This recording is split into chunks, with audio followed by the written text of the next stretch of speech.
যাই হোক, এ নাও তোমার ছবি। এই ছবি আমার দরকার নেই, রাখছি তোর কাছে তোর ছবি।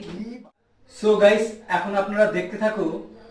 মানে ও দীর্ঘদিন ধরে আমাকে অনেক বিরক্ত করেছে। মানে ওর একটা ছবি এঁকে দেওয়ার জন্য পা ধরেছে। আমি বললাম ওকে লাইভ পেন্টিং আমি তৈরি করে দেবো। তো অবশেষে ও লাইভ পেন্টিং আমি একটু আগেই তৈরি করে দিয়েছি। তো এখন ছবিটা পুরো কমপ্লিট হয়ে গেছে। এখন আমি আর কি ওকে দেব, দেখি ওর মানে প্রতিক্রিয়াটা ও কেমন কি অনুভব করে, ছবিটা পেয়ে কতটা খুশি হয়, সেটা আমি আপনাদের দেখানোর চেষ্টা করব। তুই অনেকদিন ধরে বলেছিস, এবার তোর এই যে একটা ছবি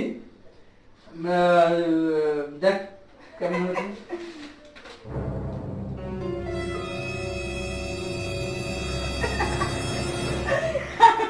কি? এই ছবি আমার দরকার নেই, রাখছি তোর কাছে তোর ছবি। বাবা অপমান। बस बेटा बहुत बढ़िया मुन्ना।